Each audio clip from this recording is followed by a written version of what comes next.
এই আসামিকে যদি মধ্যে সরি দেয় না, উম্মে হামেদা কানতে কানতে বাদশা মনসুর জেলখানার দিকে দৌড়ে দৌড়ে যায়। আবু হানিফা রে ভিতর থেকে দেখে আমি কোন কোয়ার্টারের রুমে আছি, উম্মে হামেদা তো বুঝতে পারবে না, গোটায় জেলখানা তো দিকে কান্দি বেড়াইবে। ওই সময় আবু হানিফা ডান দিকের হাতটা জানালার ফাঁক দিয়ে ফুটিয়ে দিয়ে বাড়ি করিয়ে সামনের দিকে উম্মে হামেদাকে দেখে ডাকতেছে, হামেদা ওই বাগে যাচ্ছি না রে, আয় আয়, আমি এই কোয়ার্টারের ভিতরে বন্দি। উম্মে হামেদা আবু হানিফার হাতটা যখন জানালা দিয়ে দেখলেন, উম্মে হামেদা সে পাগলার মতন হয়ে গেল। স্বামী, আপনি কোন অপরাধে আজকে এত কঠিন জেলখানার ভিতরে বন্দি? আবু হানিফা কান্দে বিবেরে, কোনদিন অপরাধ করছি বাংলার কাছে, তার বিনিময় আজকে শাস্তি আমার হতেছে। উম্মে হামেদা, তুমি না আমাকে আগে বলছো রাস্তা পথ দেখি চলো, আমি সেদিন থেকে রাস্তা পথ দেখি চলি রে বিবি। তার ভিতরে আমি বাদশা মনসুরের কাছে আমি বন্দী হয়ে গেলাম। উম্মে হামেদার স্বামীর কান্দন দেখে, আবু হানিফার চোখের পানি দেখি, উম্মে হামেদা ভাবছে রে, আমি যদি বাইরের থেকে পাগলই হয়ে যাই, আমার স্বামী ভিতরে আরো পাগল বেশি হবে। বলছে, স্বামী গো, পরহেজগারি লাভ করতে হলে এইটুক ইমান রক্ষা করতে হবে, আপনার সবুর হতে হবে, আপনার ধৈর্য নিতে হবে, না আপনার পরহেজগারি আমল হবে না। স্বামী, আপনি জেলখানায় থাকেন, আমি তোমার স্ত্রী বাড়ি দিকে যাই, আমার আব্বাকে খবর করব, আমার আব্বার কানের মধ্যে দিয়ে দেবো। উম্মে হামেদা বাড়ির দিকে দৌড় মারলেন, যে বাপের বাড়িতে আব্বাকে খবর করো। আব্বা, কেমা তোমার জামতা বিনা অপরাধে তোমার জামাই আবু হানিফা মনসুর জেলখানায় বন্দী হয়েছে। আব্বা গো, সকালবেলা আদালত হয়ে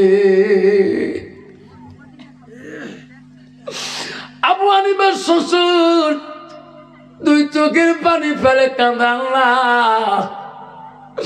আমার যাবত কোনদিন কারো অন্যায় করে নেই আল্লাহ, এই বাদশা মনসুর এত করা কোন আসামি যে বানাইছে আল্লাহ আমি তো জানি না। রাত্রি পেয়ে গেল রে,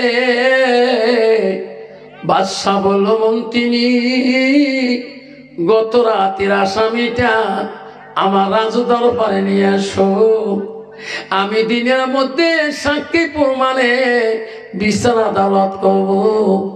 ও মন্ত্রী, আসামিটাকে দোকান থেকে নিয়ে আসো।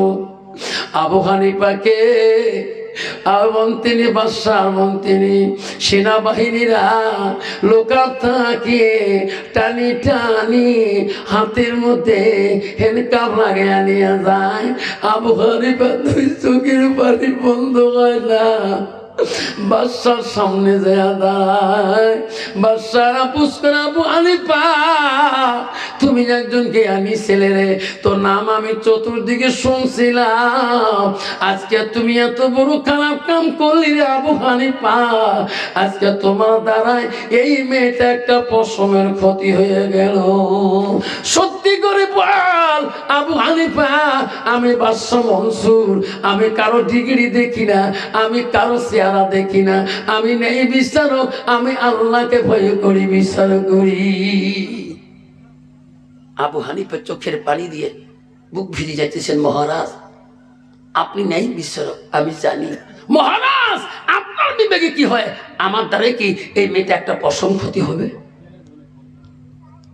আবু হানিফা বলেন, বাবা আমি তো বিচারক, আমি জানি তোমার দ্বারা একটা পশম এই মেয়েটার ক্ষতি হবে না, জোরে কোন সুবহানাল্লাহ। কিন্তু বাবা সত্যি করে বলো, আল্লাহকে ভয় করি বলো। আবু হানিফা বলে, মহারাজ আমি যদি অপরাধ করি থাকি, অপরাধের বিচার আপনি করবেন। আমি খোদার কসম করি বলি, মহারাজ আমি মেয়েটার দিকে ভালো করি তাকিয়েও দেখি না। বাদশা মনসুর বলো, দুষ্ট মেরে সত্যি করিবাল বেটি, সত্যি করিবাল। আবু হানিফার দ্বারায় তোমার শরীরের একটা পশম যদি ক্ষতি হয়, আমি বাদশা মনসুর ছাড়ি দেব না। বললে মা তোমার জবান দিয়ে বল। দুষ্ট মেয়েটা তখন বলো, মহারাজ সত্যি আবু হানিফা হুজুর সত্যি বলছে, আমার হুজুর মিথ্যে কথা বলে নাই। আমার হুজুর এখন আমার দিকে ভালো করে তাকেও দেখে নাই। আবু হানিফা হুজুরের দ্বারায় আমার একটা পশম ক্ষতি হয় নাই। জোরে কোন সুবহানাল্লাহ।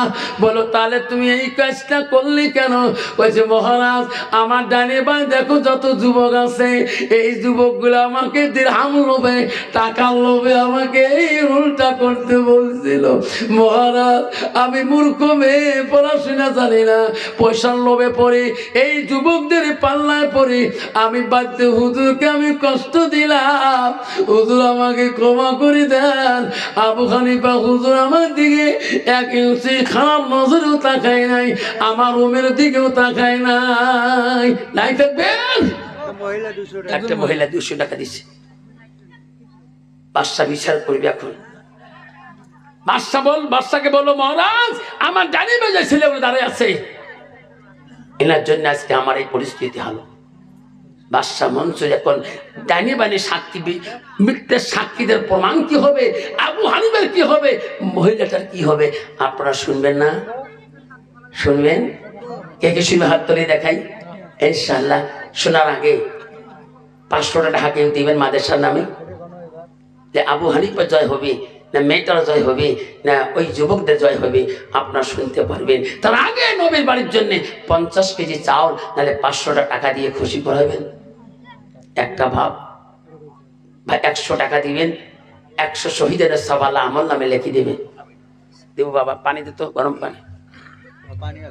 100 শহীদের সব আল্লাহ আমল নামে লিখে দেবে। 100 টাকা যে বুবক কাজকা ইমানি পরীক্ষা 100 টাকা কত বাবা? 500 নাই থাকবে। কি নাম বাপ? আল্লাহ মসকুদুর আল্লাহ 25 কেজি চাল দেব। কি নাম বাবা? মজিউর রহমান 25 কেজি চাল দেবে। মসজিদুল 500 টাকা দান করো আল্লাহ। কি নাম বাবা? আজানুল ইসলাম বাবা। আল্লাহ 25 কেজি চাল দিল। মকসিদুল 25 কেজি দিল। আর এক বাবা 500 টাকা দিয়ে 50 টাকায় চলে দিল। আব্বারে বিচার হবে কেমন করিয়া? যে মেয়েটার ভিতরে আল্লাহর কোরআন কালাম নাই গো, এই মেয়েটা কি বিচার বাদশা মনসুর করবে?